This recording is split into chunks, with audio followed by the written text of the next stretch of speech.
choices in her life. Oh, there was a time when she was radiant,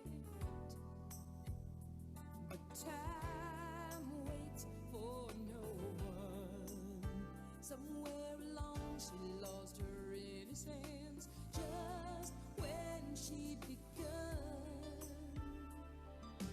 Oh, she wanted love. It's all she's dreaming of. Oh, she wanted someone to call her own. She's all alone, holding on to silent cry.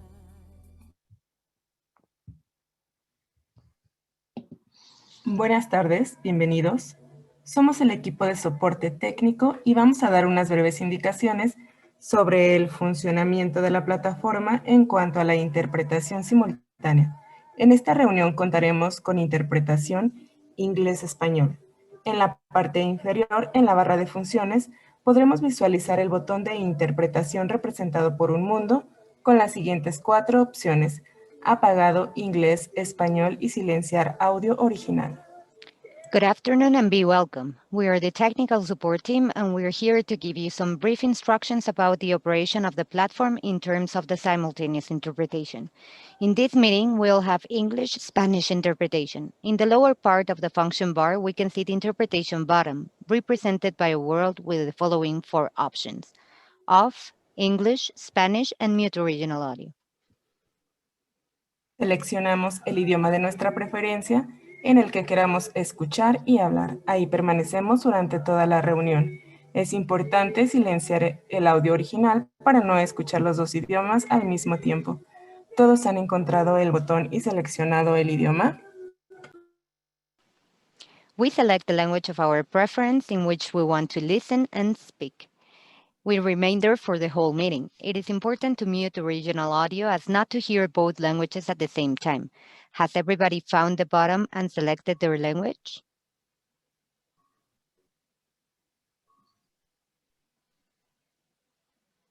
Por favor, es muy importante que todos permanezcan en el idioma que van a hablar durante toda la reunión para que tengan una mejor experiencia con la interpretación. Si seleccionamos el canal de inglés, solo puede hablar en inglés.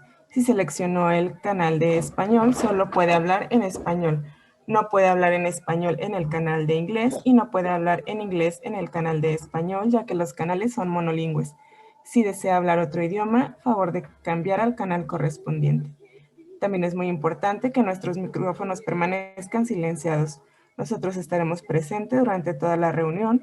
Cualquier duda o inconveniente con la plataforma y sus funciones, puedes escribirnos de manera privada en el chat a InterRCI. Con gusto te brindamos la atención necesaria. Iniciamos.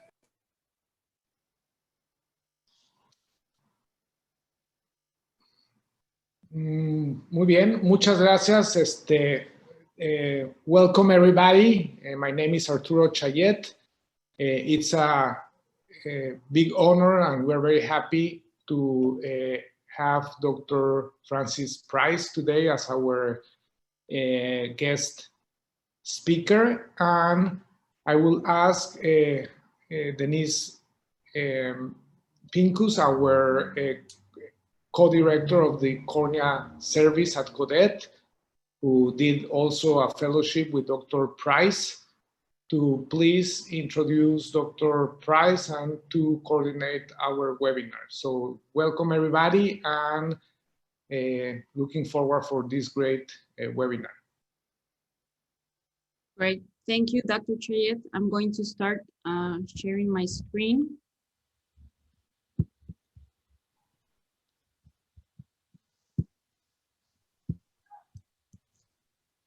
All right, so thank you very much. So it is a pleasure to be hosting this webinar featuring our keynote speaker, Dr. Francis Price.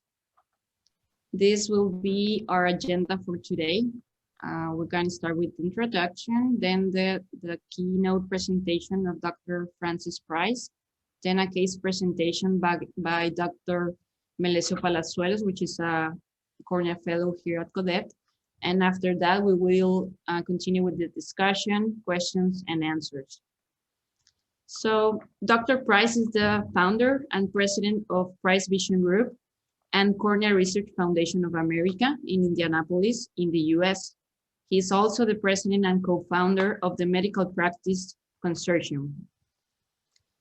He has been awarded with the Life Achievement Honor Award by the American Academy of Ophthalmology, and also with the Barraquer Award by the International Society of Refractive Surgery. He has authored over 250 publications and book chapters, and he has participated as principal investigator in more than 130 clinical studies. He has trained over 600 doctors from all over the world on DMEC and also DSEC. Price Vision Group has a one-year cornea fellowship program, and also they have international research fellowships programs, which are both great. Every year, Dr. Price hosts a DMEC course or two in 1 year, and this year will be held this coming April. I leave here the contact information. If you are interested, please contact Anne Delehanty. I have here her email. If you lose it or something, you can contact us, and I gladly will give it back to you. So here are some pictures of 2019, before the pandemic, along with Dr. Feng, and also we have Dr. Dembeste. So those were really good times. So thank you, Dr. Price, for being with us, and welcome. I will stop sharing my screen.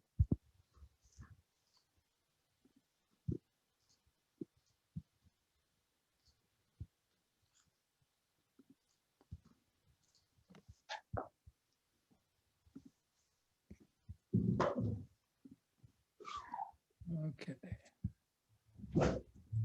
All right, Denise, thank you. Can you all hear me? Yes. Perfect. Well, I want to thank both you, Denise, and Dr. Chayette for asking me to speak to you this evening. This is a topic that I love to talk about, cornea and especially endothelial keratoplasty. And I was asked to talk about the evolution of endothelial keratoplasty, and if you're not doing that, why you should, if you're still doing just PKs. Now, you may look at doing endothelial keratoplasty like this picture of Jeff Tabin climbing up a cliff. And, you know, DMEC can be hard, but most of the time it's not quite this bad. And I'm going to talk about how it can be really helpful to your patients. Now, I got interested in this actually 20 years ago in 2001, when I had two patients that I'd taken care of for over 10 years each. And within a 2-week span, they each fell, ruptured their PK, and lost their eyes. And for the man, that was his only eye.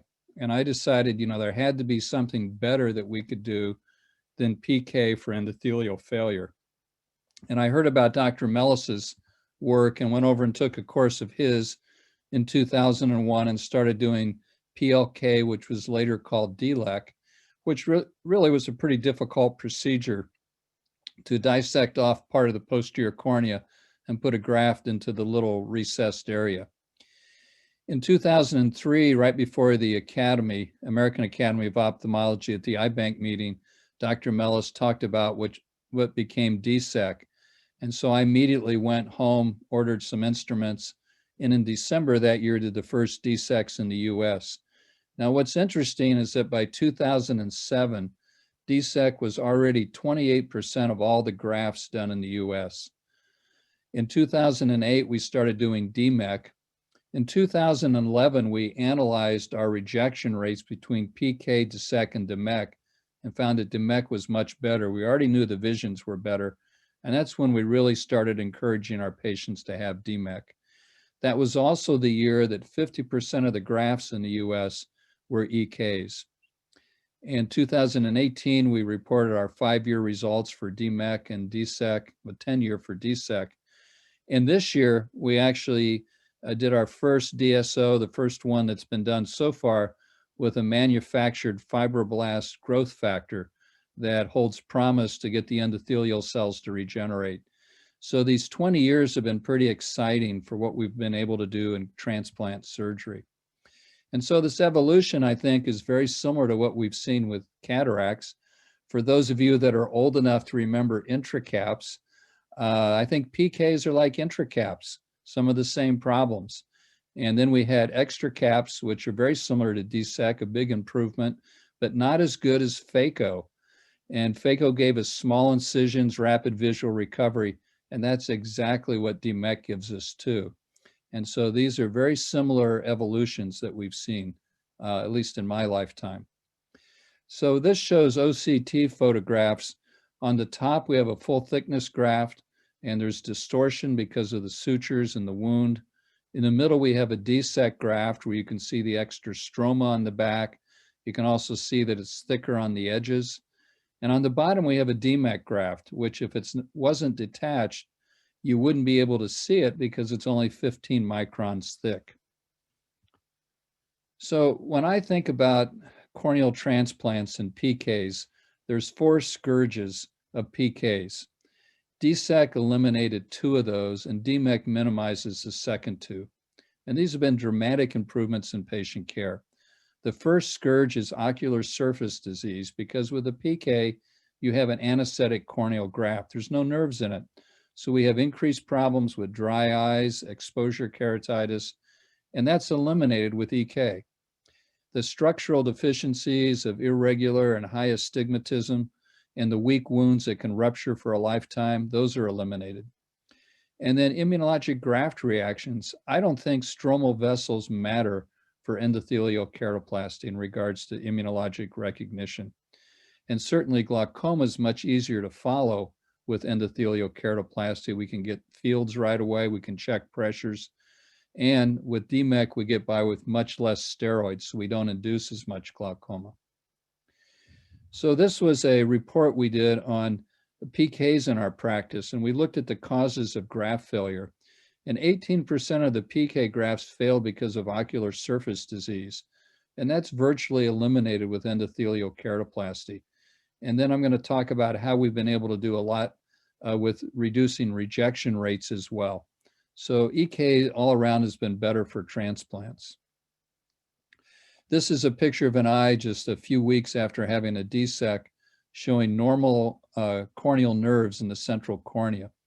And that's why we don't have anesthetic corneas. We don't disrupt the nerve supply. So in summary, DSEC has revolutionized keratoplasty. It's certainly superior to PK for both first-time grafts and regrafts when you have a failed PK. And then DMEC takes it a few steps further by giving us better visual acuity, less higher order aberrations, and less risk of immunologic rejections. Now, this is a picture that I think is kind of interesting, and it shows a failed PK that has a DSEC graft underneath it. And what's neat about this is the DSEC graft just molds right around the irregularities of that PK. And if we're doing a DSEC underneath a failed PK, we oversize it usually by 1 millimeter or more. And you don't have to strip decimase unless there's guttae or scars on decimase. Whereas with a DMEC, we have to strip decimase, and you want to make it smaller than the previous PK.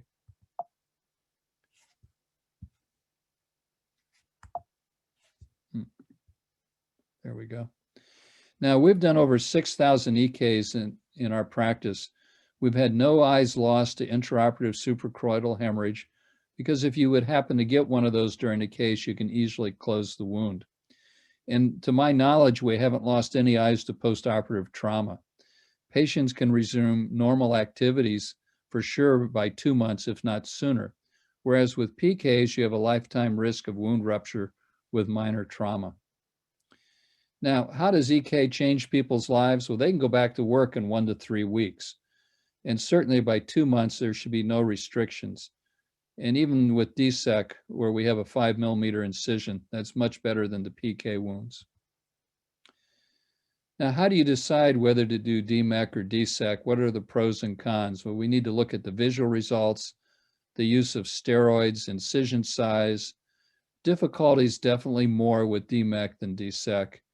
Donor prep cost is a lot less with DMEK than DSEK because you don't need a microkeratome. And then you have to look at each individual case.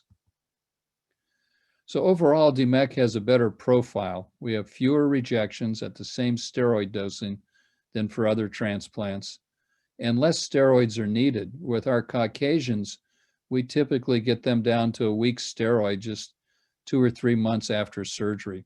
We get better visual acuities, as I said, a less donor expense for the prep because we do our own preps.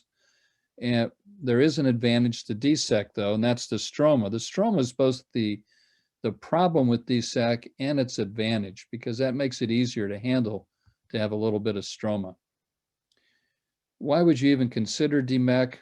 Well, the most common reason that we had to repeat DSEKs when we went back and looked at our data were because of poor visions, usually because of wrinkle or folds in the donor. There were some cases of higher astigmatism, and we just didn't see as many 20/20s as we thought we should.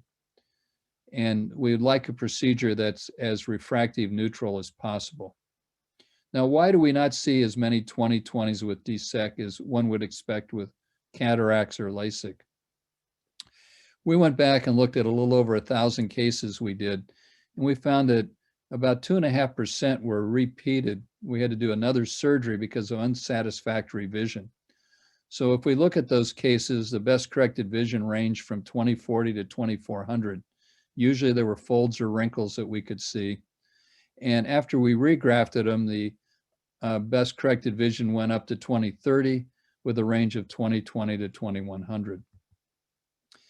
So these drawings here are schematics of what happens. The donor cornea that we use almost never has the same curvature as the recipient. We have no way to really measure the donor corneas before we can use them. And so either they're too steep or they're too flat. And one of the, they're going to get radial folds as shown in the upper picture, or concentric folds as in the lower picture. Something has to give if it's not the same surface area when these two come together. With DMEK, it's so thin that this doesn't appear to be an issue. We don't really see wrinkles very often with DMEK. So let's look at some of the contours of these DSEKs that we put on. Now, what you would like to have is something that's fairly uniform, like the top one, but very often there's irregularities because the microkeratomes track according to the anterior surface of the cornea, and the cornea gets thicker in the periphery. So you should have a thicker edge than the center when you do a DSEK prep. Now, the Moria microkeratome is nice because it cuts thicker in the periphery, and that helps to offset that normal change in the cornea. But you still get differences in thickness from the one side to the other and the center to the periphery. So there are always some induction of irregularities in the vision that it's just an integral part of DSEK surgery. Early on, we had patients that had DMEK in one eye and DSEK in the other. So we took a group of 15 that we had followed for at least a year and surveyed them as to which eye they preferred. And 83% preferred the DMEK eye. 8% couldn't tell the difference, and 8% thought the DSEK was better. But you know, I think any politician would be happy with these kind of numbers. I'd say 83% is a win. More recently, Chamberlain has done some studies where he's looked at ultra-thin DSEK and DMEK, and he showed that at all time points, the DMEK had better visual acuity. Now, we've all heard that DSEK gets better with time, but so does DMEK. And what we see is improvement in the irregularities in the cornea from long-standing edema and irregularities. They both get better, but DMEK is always way ahead. And that's why from a visual standpoint, DMEK's much better. So once again, DMEK is only decimase and endothelium, best visual recovery, least risk of rejection. There's still some unpredictability in the refractive changes. You can have the change in the posterior surface because edema goes posteriorly in the cornea. As that recontours, it changes. Goutte distorts our biometry. And we can have small areas of preoperative epithelial edema that can cause either a hyperopic or a myopic shift. Now, we always use these nomograms like a half a diopter change for DSEC to hyperopia and a quarter for DMEC. But really, if you look at the scatter plots, there are large shifts to myopia and hyperopia. And that's the problem with trying to predict the postoperative results. But even with all of that, DMEC is much better than either PK or DSEC with the refractive results. Now, DMEC's becoming a more mature surgical procedure. And so just like phaco, there's multiple ways to do it, multiple ways to do donor preps, multiple ways to load tissue, multiple ways to determine the orientation of the tissue to make sure you have decimase up, endothelium down, and you can use air or different types of gases. In our practice, we typically use air. We only use long-acting gases when we do DMEC under a failed PK, because those are just harder to get to attach. Now, what's DMEC done for us? Well, because of the rapid visual recovery and reduced rejection risk, we have a better understanding of other risk factors. And when we look at our survival rates, we find that by far the biggest risk factors for graft failure are eyes that have tubes or trabs. Nothing else comes close. And we have a better understanding of the effect of Goutte, which I'm going to talk about. And these people do so well that we can do their second eye 1 to 2 weeks after the first, at least for the vast majority of cases. Now, this is one of my early cases showing us stripping decimase off of a donor. And when we do it this way and just pull it completely off, it's going to curl so that the endothelium's on the outside. You can see it even curling a little bit there. We're going to stain it with trypan blue, and that's so we can see it, inject it into the eye, and then we're going to get it to unfold, and you have to determine which way it's oriented. Now, a lot of doctors will put gentian violet on it, but we've either used a slit beam, as shown here, or we now use an intraoperative OCT. And so we don't do any marks on our tissue. So we don't destroy any of the tissue with cutting pieces of it, and we don't damage any of the endothelium with gentian violet. So we're going to get it to unfold here, and then this bubble's underneath it, and once it's unfolded, we'll fill the anterior chamber with air. Now, most of the things that we operate on in the United States are for Fuchs at this point. That's over half the grafts we do. And that's for the whole country.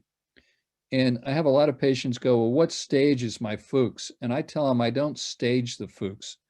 I'm going to operate on people based on their symptoms, kind of like we do for cataracts. And if they have significant problems driving at night or in the sunlight because of the Goutte, we'll do surgery. If they can't do their job or do things they need to do, because if you're an accountant and you make a mistake, you can't tell the difference between a 9, a 6, or an 8, that's a problem. Or if you're a surgeon. So people having problems seeing, we operate on them, even if they may see 20/20 in the darkened room with the Snellen acuity. We do those people, and they very often want their other eye done as quick as possible, because when you remove the Goutte alone, their color vision improves and their ability to see detail improves. Now, when you're going to operate on patients is going to depend upon what procedure you're doing and how reliable visual recovery is, as well as the risk and complications. Don't make your decision based on the thickness of the cornea. That's an archaic, a primitive way to do it that really has no meaning, because the normal corneal thickness, as any of us who do refractive surgery know, ranges from 450 to 610. So you could have someone come in with a corneal thickness of 550, and they could have a demonis cornea because they're 100 microns thicker than they need to be. So go on the symptoms and go on your slit lamp exam. And then the question comes up, well, what's more important, Goutte or edema? Traditional teaching is that Goutte don't matter, and you only operate when there's significant edema. Our experience is that since we do DMEC and get rapid visual recovery, we know that the Goutte alone definitely decrease the quality of vision. They decrease color perception and detail perception. Now, edema is important. You should definitely operate if there's significant edema. An edema that's long-standing can lead to loss of stroma. It probably leads to some of the loss of the proteins and so forth in the stroma, mucopolysaccharides. And there's long-term degenerative changes that can also occur on the surface of the cornea. Now, this is an eye where we've stripped half a Decimase off. On the left, you see the guttae. On the right, it's a nice clear view. Here's another one where it's actually folded over. So it's twice as dense as it was. And you also notice here that not only is the red reflex clear where we stripped Decimase off, but the Decimase is not clear. And I think that in Fuchs dystrophy, it's actually somewhat opaque, but it's just really thin. And so we can see through it. And removing that definitely helps patients. Now, it's hard to tell what happens with these Zoom meetings, how good your detail is, but you should be able to see that the red reflex becomes much clearer as we strip Decimase off. And what looked like was central edema in the central cornea was just cloudiness from the guttae and the Decimase membrane. And so this is why we think that even without edema, it can be very helpful in active patients to do DMEK. Now, DMEK's becoming very much like cataract surgery. By day 5, almost all of our patients are correctable to 20/50 with refraction. And I tell my patients 70% are going to see well enough that if they want to have their other eye done the next week, they can. So we'll do people, their eyes 1 week apart for Fuchs dystrophy. And that's a 70% chance of that. And we've also reported that that does not increase the risk of immunologic graft rejection. What about DMEK and phaco? At least our patients, they have increasing expectations. And even our graft patients want to have perfect distance vision very often. And some say, well, why can't I also see near as well as far, like other people that have cataract surgery? So here's the evolution we've seen on what we do with cataracts and Fuchs dystrophy. In the year 2000, we would do a PK first, but not until their vision was 2200. And then once the sutures were out a year or so later, we do a cataract surgery to fine tune it. Well, we started doing DSEK in 2003. And by 2005, we recommended doing the cataract surgery first to see how they do. And if the vision wasn't good enough, then follow it up with DSEK. In 2008, we started doing DMEK. So by 2012, we were doing combined DMEK and phaco because we compared the results of doing phaco first and then DMEK to doing them combined and found no difference in the results and no increased incidence of immunologic reactions. So it's certainly easier for the patient and less expensive for the healthcare system to do them both at the same time. Then in 2017, we started giving some patients the option that wanted to have really good uncorrected vision after surgery and had a deep anterior chamber to do the DMEK first, and then 2 or 3 months later follow with phaco with either a toric or an extended depth of focus lens. Now this is, a lot of these slides I show have references on them, but this is the most important paper I'm going to tell you about tonight because Dr. Pincus is a co-author. And this is where we looked at some eyes that had cataract surgery second and got extended depth of focus lenses or other multifocals. And we had good results, maybe not quite as good as we get with standard cataracts, but enough that our patients were quite happy. And so this is what we offer a limited number of patients that want to have good uncorrected vision afterwards. We've done over 4,000 DMEKs, getting close to 5,000 in our practice. And if we keep people on low-dose steroids, the rejection rate's still less than 1%. Now, we did a study where a year after surgery, we gave people the option to stay on steroids or go off. 2/3 chose to go off, and we found that over the next year, 6% of those eyes got a rejection episode. Now, only one lost the cornea because we did periodic exams, and we found that 70% of those rejection episodes were totally asymptomatic when we diagnosed them. And so the patients didn't realize they had KP that were starting and so forth, and we could reverse it. But at least we know that most people, if we have to, we can stop the steroids if they have problems with glaucoma. Now, we also have, this is the study we did that came out in 2012. We did the analysis in 2011. And what's important about this study that we did was that the three groups, the PK, the DSEC, and the DMAC, all had the same steroid dosing and all had the same criteria for diagnosing a graft rejection. And it was really significant, 20 times less than PK for the risk of rejection over the first 2 years after surgery, and 15 times less than DSEC. And this is really when we started to recommend DMAC for all of our people with uncomplicated endothelial dysfunction.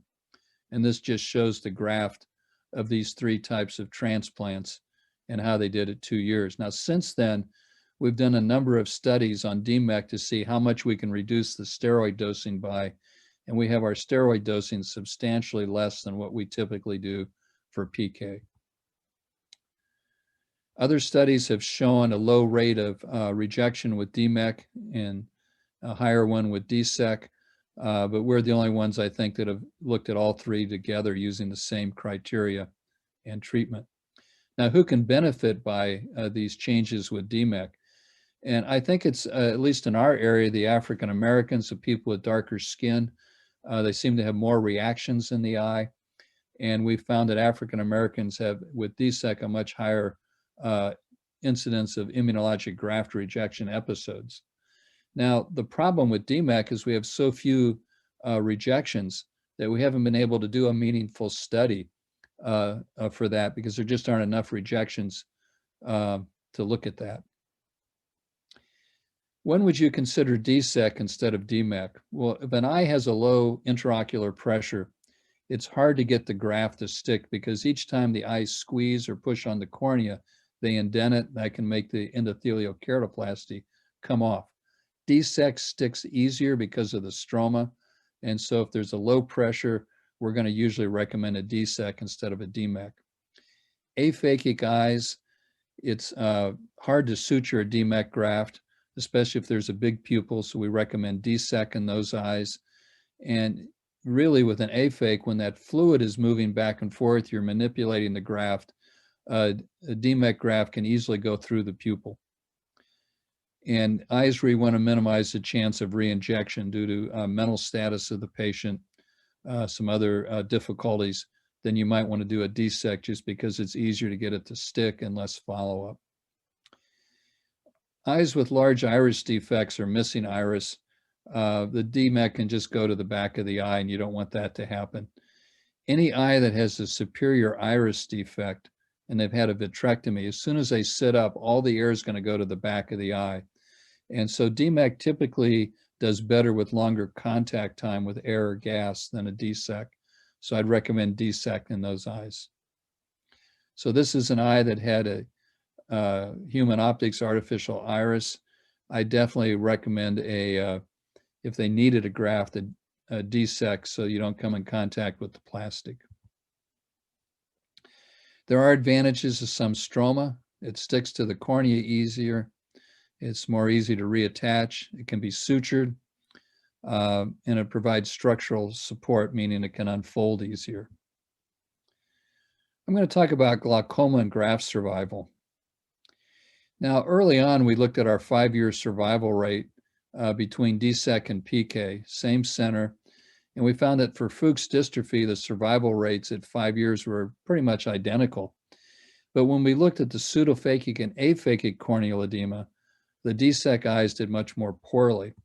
In fact, here was the plots, and you can see that at 2 or 3 years out, the eyes that had a pseudophakic or aphakic edema began to fail.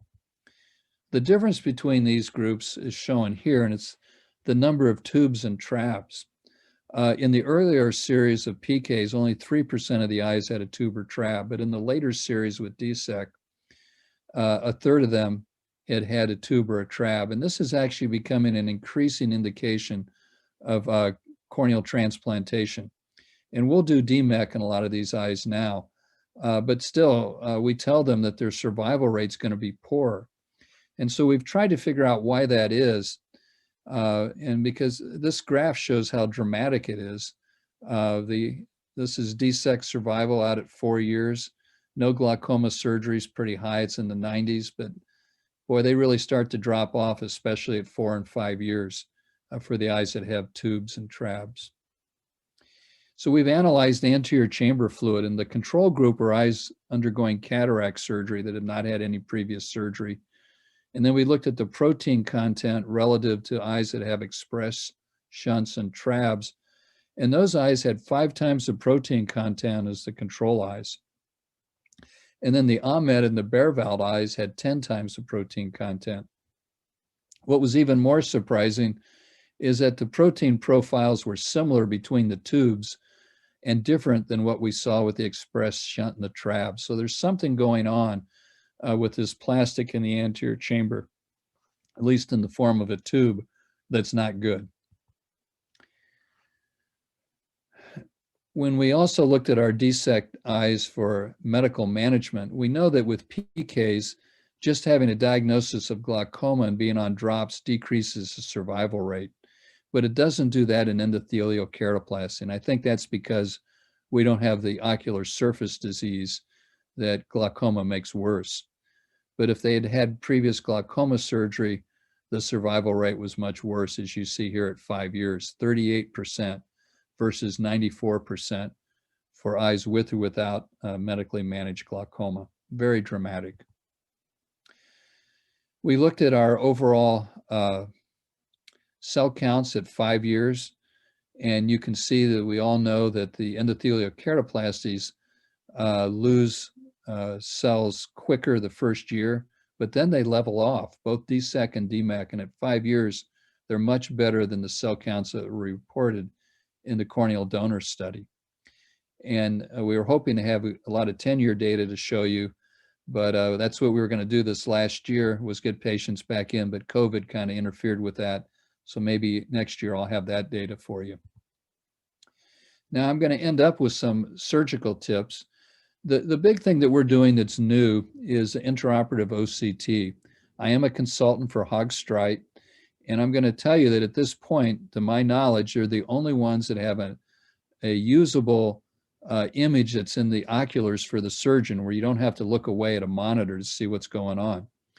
So let's look at the right-hand side of this picture first. In the upper right, we have the monitor that's on the microscope.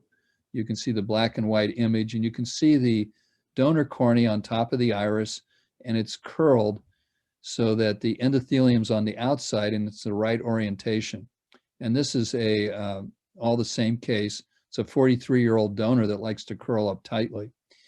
The lower right is the picture you see on a monitor. And that's also the one that you'll see in talks. It doesn't really show you where the image is being taken, but you can see what's going on. Now, if we look on the left side, that's the injection image that can be turned on and off in the surgeon's oculars. The purple line is where the slice is being taken with the OCT. And then you have the OCT image down below. And the surgeon can see that. It can turn it on and off when they want it. And this is very helpful, and we don't have to look away. That's why we don't mark our tissue. We can be very efficient, and I'm going to show you really what you can do with that. The downside of these is that they are expensive. I'm hoping if you all run out and buy a Hogstrite microscope and one of these, the price will go down eventually. That's a joke, okay? Now, this is one of the cases my fellow did this month, and this is using a trifold where it's folded in a way that Decimase is on the outside and the endothelium's on the inside. And it's folded downwards so that as we expand it, it's going to open up and it's going to be in the correct position. And we use intraoperative OCT to tell where it's oriented. Now, you can't see what the surgeon sees in the oculars, but the surgeon can tell what's going on. And we'll put an air bubble under this and we'll essentially be done. This is a perfect case. That's why I'm showing it. Okay, now this is another fellow case that she did this year, this month. And this is a DSEC case. And we're doing a trifold here to show you how a trifold works. It's the same way with DMAC. We fold it over like this and then load it in the cartridge. And here I'm going to load it in a boost and glide. And we stain it with trypan blue so we can see it easier. We're going to pull it into the eye. And this is an eye that a month earlier, she did a pars plana vitrectomy with an intraocular lens exchange, and using the Yamane technique, fixated it to the sclera. In fact, you can see a little blue dot there right below where it went in. So the left side is already unfolded. And now we're going to put in an air bubble before we close the keratome incision. It's a 3.5 millimeter incision. I'm not going to let go until I get that air bubble under it, okay? Because I don't want it going through that defect in the iris back to the retina. And then we're going to close the keratome incision and begin to fill the anterior chamber with air. Now, there's a lot of things I don't have time to go into, like Laplace's law and how to do the air, so you don't get it all initially to go back to the back of the eye. But we're going to fill it up here and then get it firm in just a moment here. And so it looks great. Everything's in place, and you might think we're done. But we're going to use it's nice and firm. We're going to use our intraoperative OCT again and look at the inset in the lower right. And we're going to focus up a little bit on the cornea. And what you're going to see is a space between the donor and the recipient. Now, we used to do venting incisions to let that fluid out. But what I'm going to use now is a Lindstrom LASIK roller to massage this cornea. And we're going to massage out the fluid. And real time, we can watch, the surgeon's watching through his oculars until all or her oculars, I guess I should say, her oculars until all the fluid's out of the interface and it's nicely opposed. Now, I know you guys are going to say, well, my corneas are too hazy to do this on. So here's a cornea that you can't really see what's going on. You could put an S stamp on it, and I'm not sure it would help. But with the OCT, we can tell which way it's oriented. And this is oriented the correct way. It's been pulled in the eye in a trifold. So on the left side, it hasn't opened up yet. On the right side, it's opened up. You can see where it's curled up. So if it's curling with endothelium out, you can tell that that's the right way. We're going to finish up here with one more trifold going in.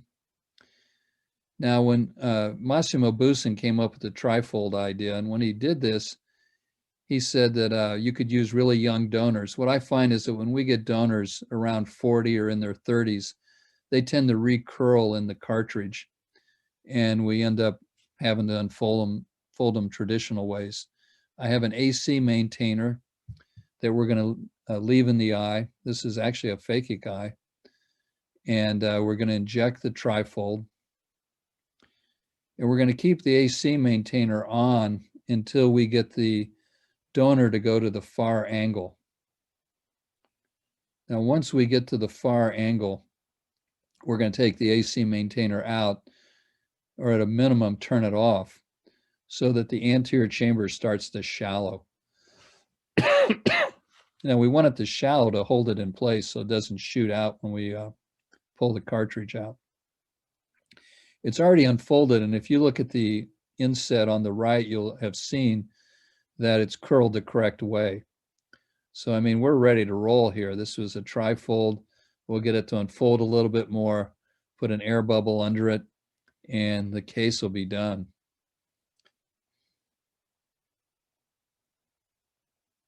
So you can see a little bit there in the angle. If you look closely, you can tell the way that it's curled. And that's all we need to see, is just what you see right there. We don't need marks. We don't need anything. And we can do these really hazy corneas the same way, just like I showed you in the still shot. So as Denise said, we have courses we usually do twice a year. We have one coming up in April, which normally would be before Ascaris, but Ascaris is going to be in July now. And then we'll do one before the Academy. And then we do a wet lab, as you see here. And one of the nice things is for our international doctors, our local eye bank will supply human corneas so that you have some to work with. And that really, there's no animal corneas that I've found that work well for DMEC. And doctors from the US are able to bring corneas from their own eye banks typically. so that we can practice not only doing the surgery of putting the donor in, but if you want to learn how to do the donor preps. We do all of our own donor preps in our practice. So how am I going to finish up? Denise said I need to convince you that you should be doing these. So I'm going to ask you a question. If you needed a corneal transplant, what would you want? Would you want a PK or would you want a DMEC? So once again, I want to thank Dr. Chayet and Dr. Pincus for inviting me to be here and talk about a subject that, you know, I just love to talk about, and I'm happy to answer questions. Thank you. Thank you very much, Dr. Price. Now we will present, Dr. Palazuelos is going to present a case of our clinic, and then we'll start with the discussion and the questions.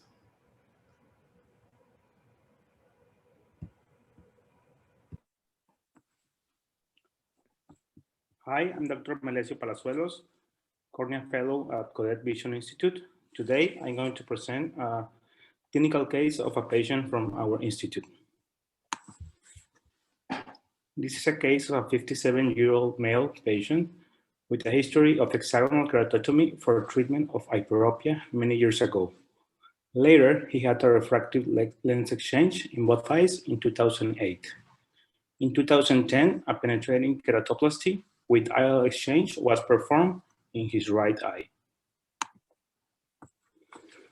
He presented at our clinic due to a progressive decrease in visual acuity in his right eye, which worsened in the morning. Uncorrected distant visual acuity was 2400 and best corrected 2150. In his examination, a graft failure was observed and a DMEC was recommended. This is the anterior segment OCT image of the previous penetrating keratoplasty before performing DMEC on the right eye. On his left eye, we can observe an hexagonal keratotomy.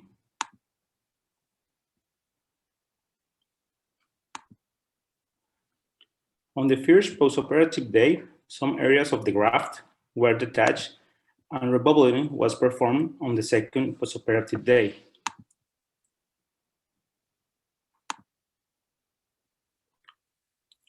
Four days after rebubbling, he presented with the graft fully detached, free in the anterior chamber. He underwent surgery, rearranging the graft and rebubbling. We believe that the cause of this was probably the size of the DMEC graft and the manipulation when stripping the recipient PK graft. He presented again a complete detachment of the graft, as you can see on the OCT image. So he would finally decide to perform a penetrating keratoplasty. In his last follow-up visit, the uncorrected visual acuity was 20/60 with a good evolution.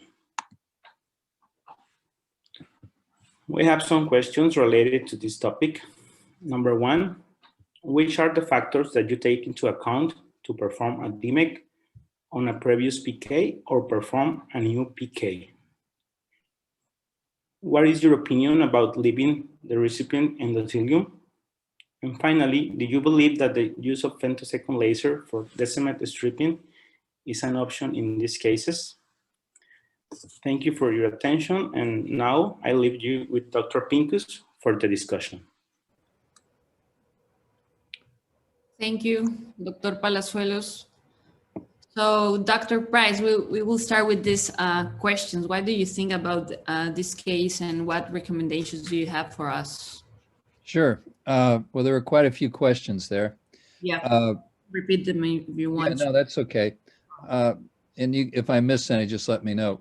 When we've kind of struggled through a lot of this, and in the interest of time, I couldn't really go into all the details. I think I ran over, I tried not to, but no, that is just fine. okay. So what we found with our DMECs under failed PKs is that if we have an oversized DMEC graft larger than the PK, we ended up injecting a lot of times. And so we try to never go larger anymore. we try to do same size or smaller. As you could see in the pictures, there were some areas where the back of the PK wound were irregular.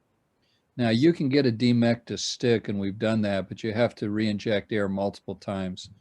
So the other thing that we've done is we've gone to using just long-acting gas when we do a DMEC under a failed PK. We use air for all of our other cases, but for those we use long-acting gas. And even with that, you may still have to re-inject gas another time or two. DSECs will stick much easier, and you don't have to strip decimase if you do a DSEC, unless there's guttae or some scars on decimase. You may not get the visual recovery. You may have to use more steroids, but that's the trade-off. So if you have a small diameter PK, you probably should do a DSEC or a new PK. Large diameter grafts, or you can do those pretty nicely with DMEC. The stripping of decimase, Jose Wells says he doesn't strip decimase. I really don't understand that, because the rest of us have problems with that. And even on regular DMECs, you can see in areas, because I like to overlap a little bit on the non-stripped areas, that those areas don't stick right away. It takes a while for the graft to stick to those.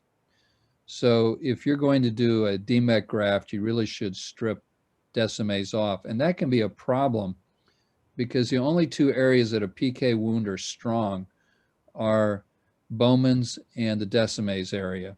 The stromal area is typically not strong at all unless there's a lot of vessels. And so you have to be careful when you strip not to open the PK wound, especially if you've done relaxing incisions in the wound, because the wound can come open, and that's a bit of a mess. So you just have to watch for all those things. The femtosecond laser, I haven't used those in Canada.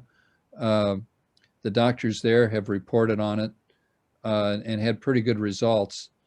Due to the cost, I haven't gotten around to doing that at this point. We just recently got a femtosecond cataract laser, brand new, the end of January, so we're new. And in the US, they're kind of don't want us to do that yet because it's not approved.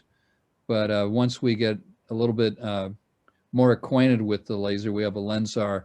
I'm going to talk to the company about doing some studies to look at that. But I don't have any firsthand information on using a femtosecond for doing decimase scoring. Perfect. Dr. Chaya, do you have a question? Yes. Have you tried, Francis, to do a light adjustable lens for DMEC, specifically since you want to achieve the best possible result, and sometimes it's more difficult, the intraocular lens calculation? That is a great question, and you may remember I was one of the early people with that. I actually don't have one of those yet. I was ready to when COVID hit, and I've just decided to put that one off for a while.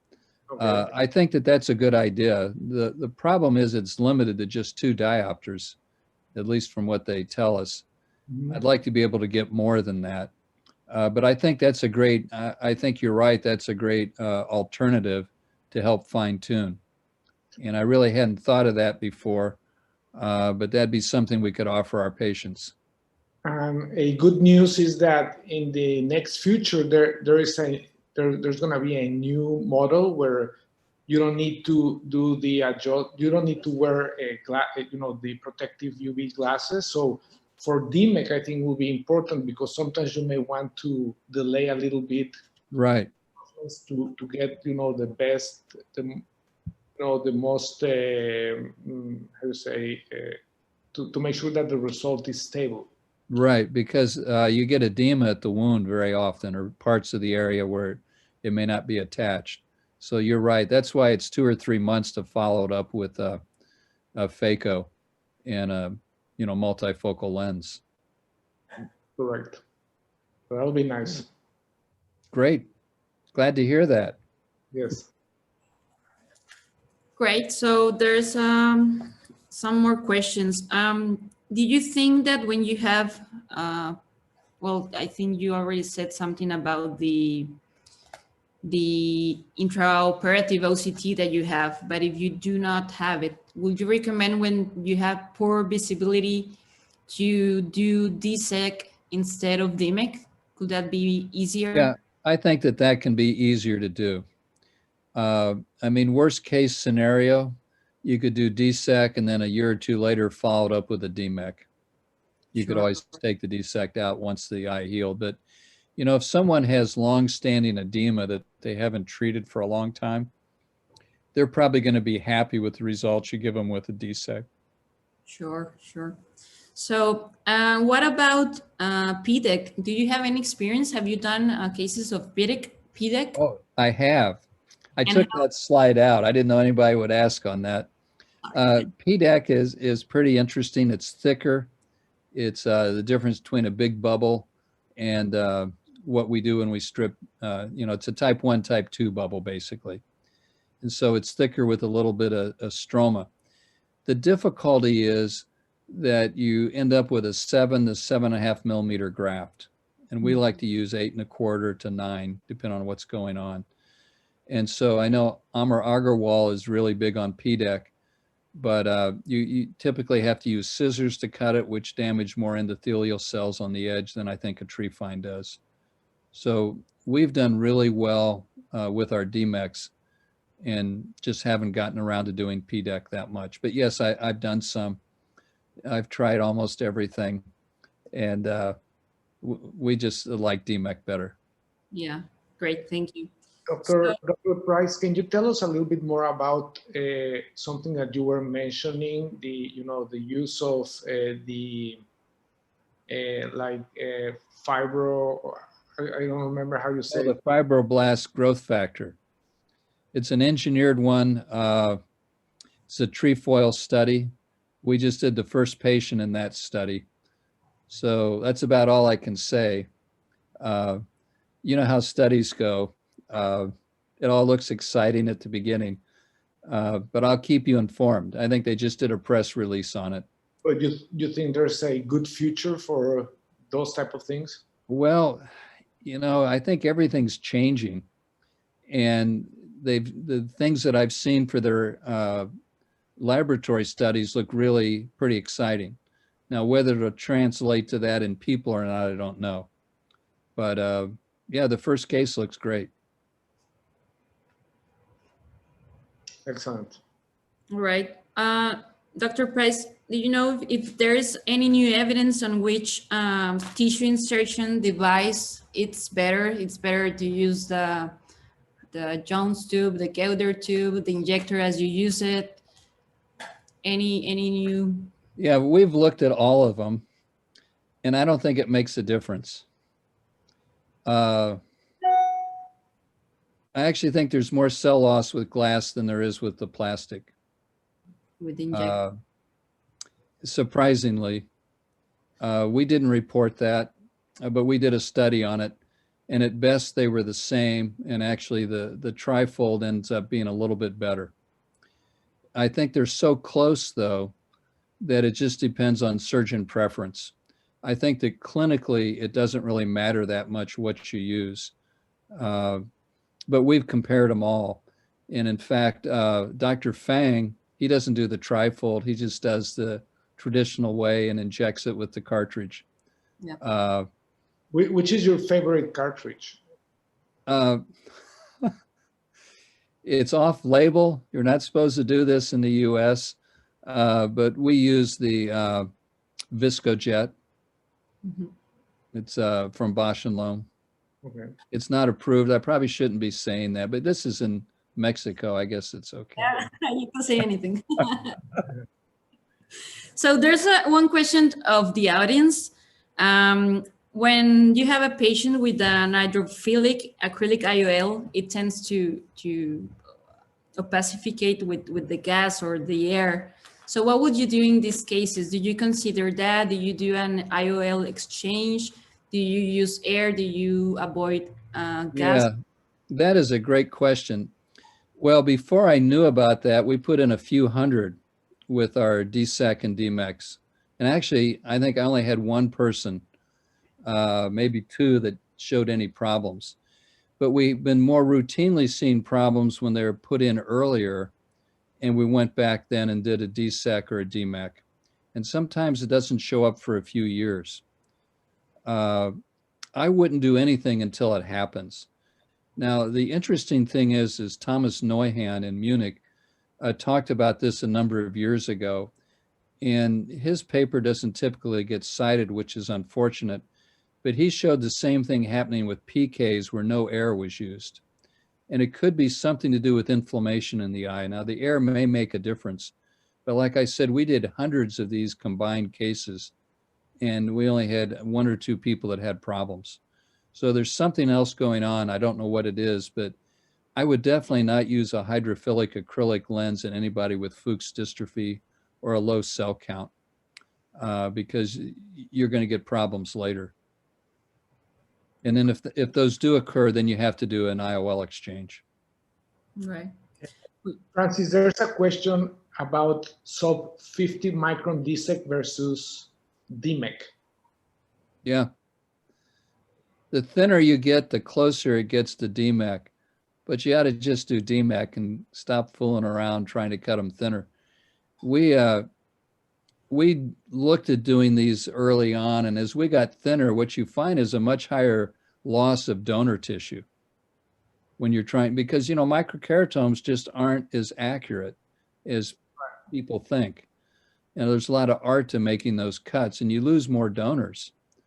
And so why mess around? Just learn how to do DMEC, and use, you know, thin cut DSECs for the cases you can't do DMEC on.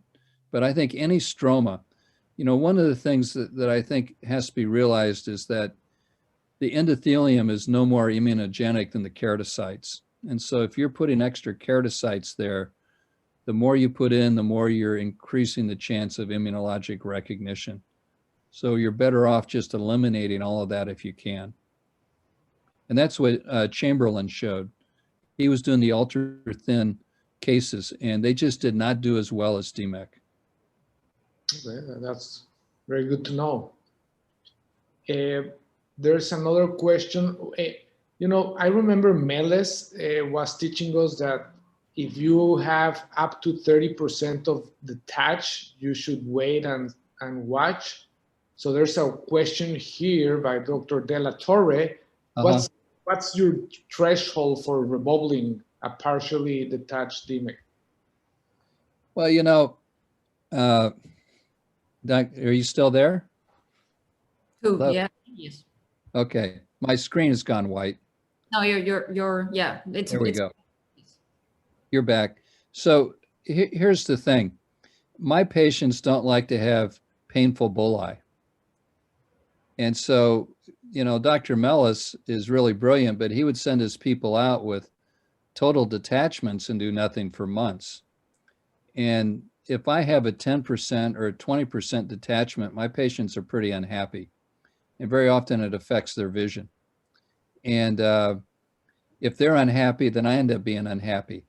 So if we see a significant detachment or they're having edema that's, you know, not resolving, then we just re-inject air. It's so easy to inject air. Now I'm lucky because, you know, I have an old microscope, Zeiss microscope I bought in the 80s that was used. And I use that in my minor room where I can do injections. So I just take them over, you know, prep them, put some 2% lidocaine with epinephrine on the eye, and inject them and put in more air. And they would rather not have that done, but they rather would have that than have the pain from the persistent edema. So for you to put air is not like, oh, I failed, I did something wrong. You just, it's part of the procedure, correct? Oh, I tell every patient that on the 5-day exam, that 70% are going to be doing great. They can go home, they can have their other eye done, everything's great. 30%, I'm going to have to see them again in a few days. 20%, we're going to re-inject air. Now, it's probably lower than that, but I tell them 20% it's going to re-inject air.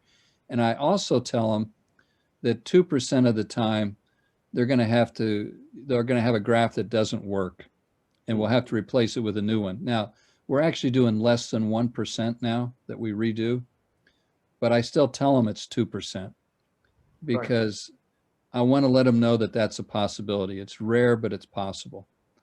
So for me, no, if I thought reinjecting air was a failure, I'd be depressed every week.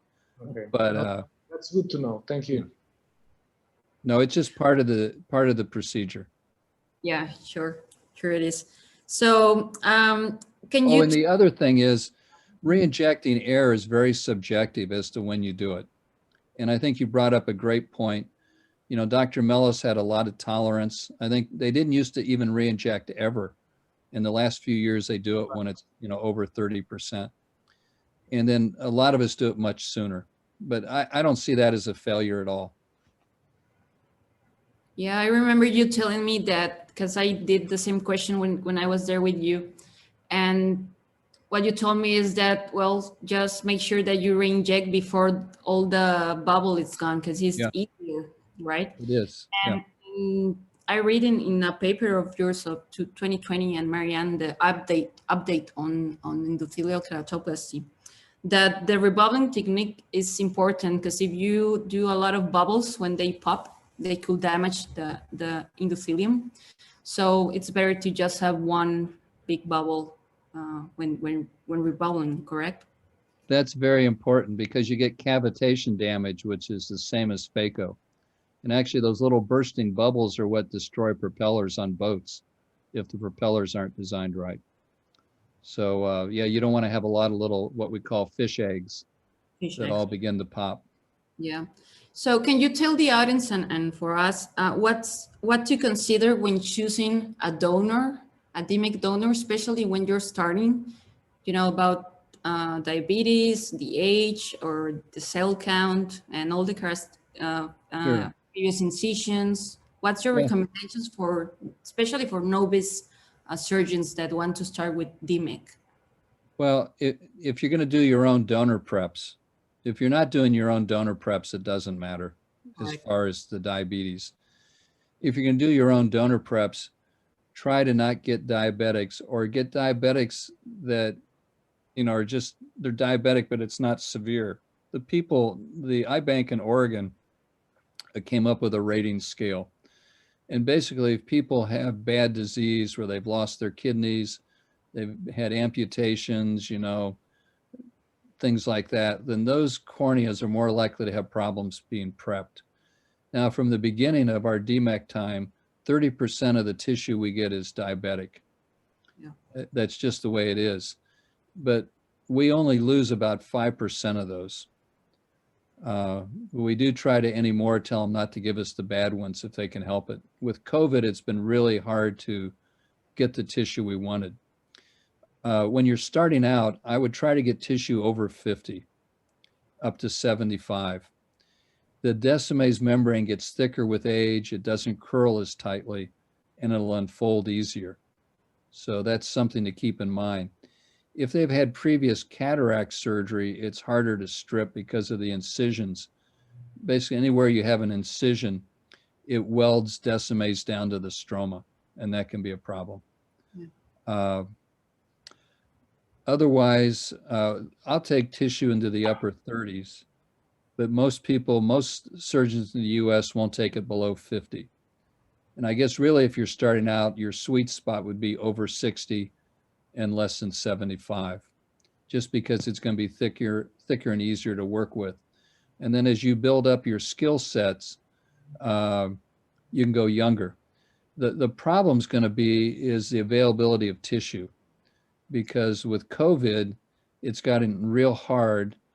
If they don't do a COVID test, we can't use it, or if it's positive, we can't use it.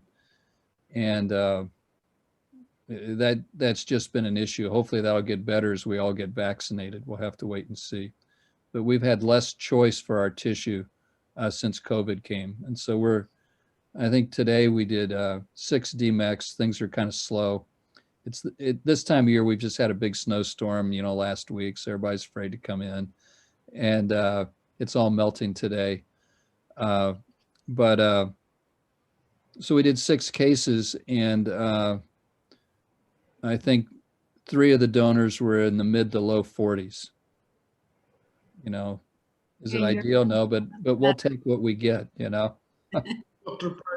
Francis, talking about COVID vaccine, what is your current protocol when people that you did cornea transplantation got the vaccine? Like, do you give them extra steroids around the vaccine time, or what's the protocol right now? That's a great question. And a big mistake we made is when we did that study, when we did people with and without steroids, we should have asked them about their vaccinations. We didn't do that. We have the idea that with PKs, flu vaccines, other vaccines that stimulate the immune system may stimulate rejection and immunologic recognition. We don't know about DMEC. The rejection rate is so low. We don't know what's going on with these vaccines at all. So it's all a guess. We're just telling people to take the prednisolone acetate 1%, 4 times a day for 2 weeks. Okay. And, that's just kind of like divine inspiration. I don't know. There's no data to show, why, but that's what we do. But I also tell them that if they get sick, they get the flu, they get COVID, they should go on the steroids too. You mean steroids? Well, topical. Oh, top. Bump them up 4 times a day. Okay, yeah. Because their immune system's stimulated with the infection. They get a blood transfusion, the same thing. I mean, but people don't think about that, but anything that stimulates your immune system could theoretically help recognition of the donor cornea. Right. Very interesting. Yeah.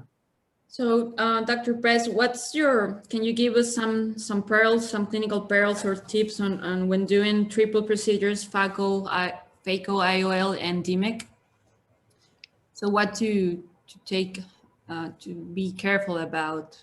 Don't break the posterior capsule. It makes it really hard. Yes. I would phaco in the anterior chamber. Yeah, don't worry about phacoing right below the cornea, because if you break the capsule, you put that air bubble in it, you're going to have to do a Yamani or something, or else the IOL is not going to be stable. Sure. So that's probably, is that the kind of pearl you mean? Yeah, well, sure. Well, about the technique, because sometimes it's difficult because the anterior chamber gets a little bit deeper after the phaco. I know that you... oh, you mean just when you do the DMEC? When you do the DMEC, and when stripping, I know that you keep the viscoelastic, then remove the visco, then for the decimate stripping, then put some, do you use myostat? I don't remember. We do. And this is interesting because Mark Terry, I've heard him say not to use myostat because you get posterior synechia. We don't see posterior synechia, but we use air. And he uses long-acting gas for his standard cases. And I think it might be easier to get posterior synechia if you do that. So as you know, our current our techniques hasn't changed.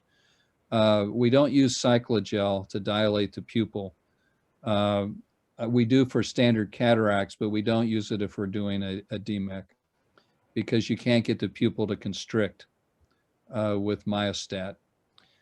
We strip decimes with the viscoelastic, do the iridotomy with viscoelastic.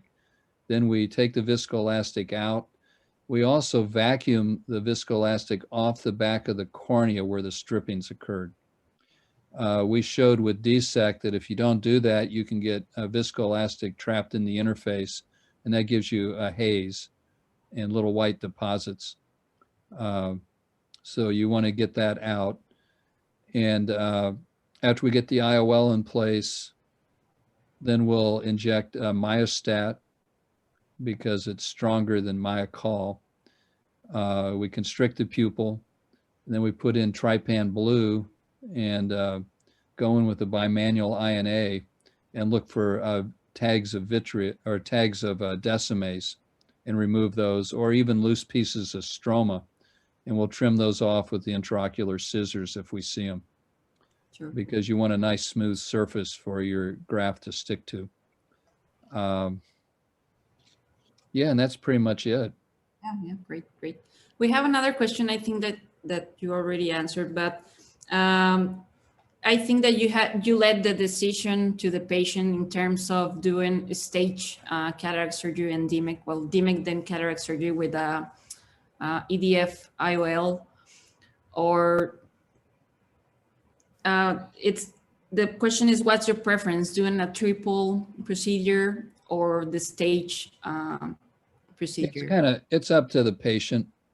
I'd say 95% of the people choose to do it all at once. And we're going to aim to give them the best uncorrected vision they can. And most of them are going to do pretty good, but not all of them are going to be uncorrected without glasses. So we tell them that they'll probably have to wear glasses, but they'll get it all done at one time. And that's what most people opt for. Predicting the cylinder is a little difficult. I don't know if it's the air injection or what. Sometimes the pressure goes up, stretches the wound. But I won't do a toric lens unless it's over 2.5 diopters a cylinder if I'm doing it at the same time as a DMEC. If it's over that, then we correct about half the cylinder with the toric lens, just to give ourselves, some leeway. And then if they have a deep anterior chamber, no other problems, and they want to have a multifocal extended depth of focus lens, then we'll do a stage procedure for them if they want. We also tell them it's also expensive, because in the US, as I'm pretty sure it'd be for you, they have to pay out of pocket for those lenses. So that raises the cost quite a bit, and that helps some of them decide too. They go, well, no, I'm not really interested then. So if they don't mind pain, they don't mind waiting 2 or 3 months to get their final vision, because I tell them the cataract could get worse. As soon as we do the DMEC, then, we'll go ahead and do a stage procedure. But if they have a shallow chamber, I won't do that. All right. Yeah, and also one thing that is important is that in your practice, you have lots of patients from all over the country, correct? Right. And over the world sometimes. So they have to stay at Indianapolis and for the follow-up visits and everything. So that's, well, as you know, it's a great tourist center. Francis, I remember in 2008, I had a patient who was operated elsewhere, and they misdiagnosed the fact that he had Fuchs dystrophy. So the patient ended up with a restored lens. So he came to me for a second opinion. I told him, if you want a good, you had restored because you wanted a great, great uncorrected visual acuity.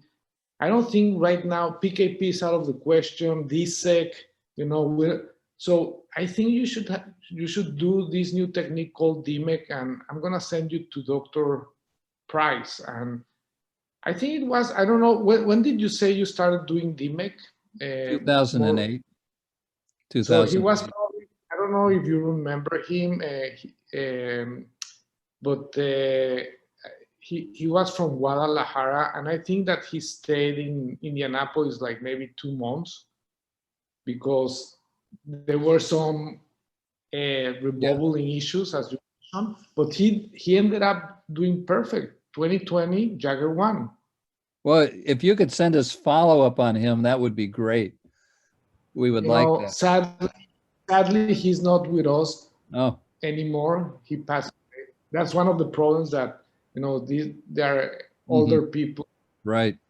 But I know he was doing very well because his daughter is my friend, and she used to tell me how grateful they were and how good the results were. So, I'm very happy that after, that you kept insisting in DMEC. And I remember when you sent that note in 2011 that DMEC was here to stay. Yeah, it's been fun, but yeah, it was a journey. Definitely. All right. So one more question, because I think we're running on time. Dr. Price, do you have any experience doing DMEC in ICE syndrome? Yes, and it works fine. Good. Great. Any difficulties, more challenges or something? The biggest problem is glaucoma, and sometimes the iris is really bad. You may end up having to do a DSEC if there's too much iris loss. Okay, great. Also, we have a question that if you prefer JAK iridotomy, I know that you do it intraoperatively. Do you think there's any difference or any recommendations to avoid bleeding because of the iridectomy or iridotomy? Yeah, the bleeding's always a problem. You probably saw some of that with us. I have some great bleeding videos. You know, I still do intraoperative. I remember Roberto Zaldivar had said with ICLs, you get less inflammation with intraoperative PIs compared to the YAGs. And so, you know, it's whatever you want to do. They can bleed when you do a YAG too. Sure. At least in the OR, I can wash it out usually.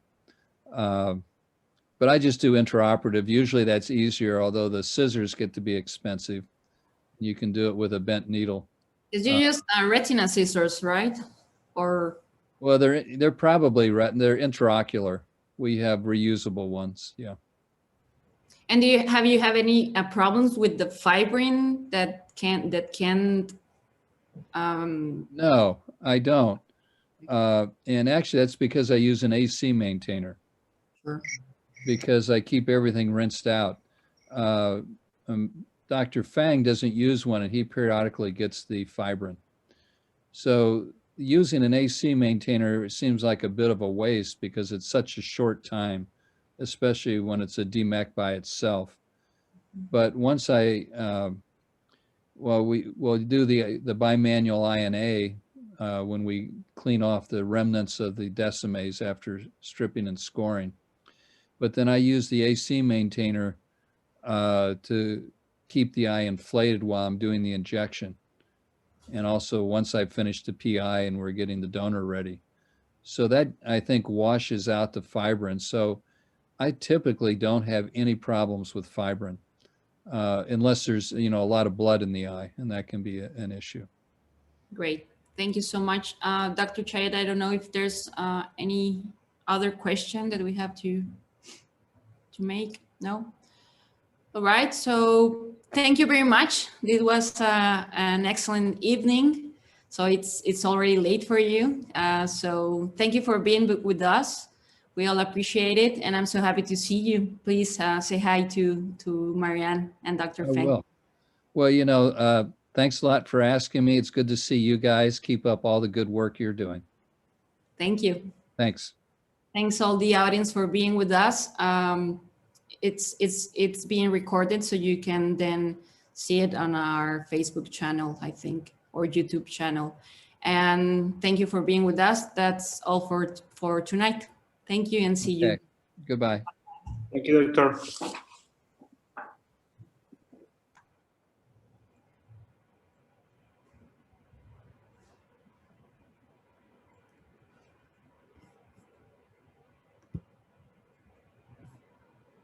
¿Ya paró la transmisión? Ya puedes dejar.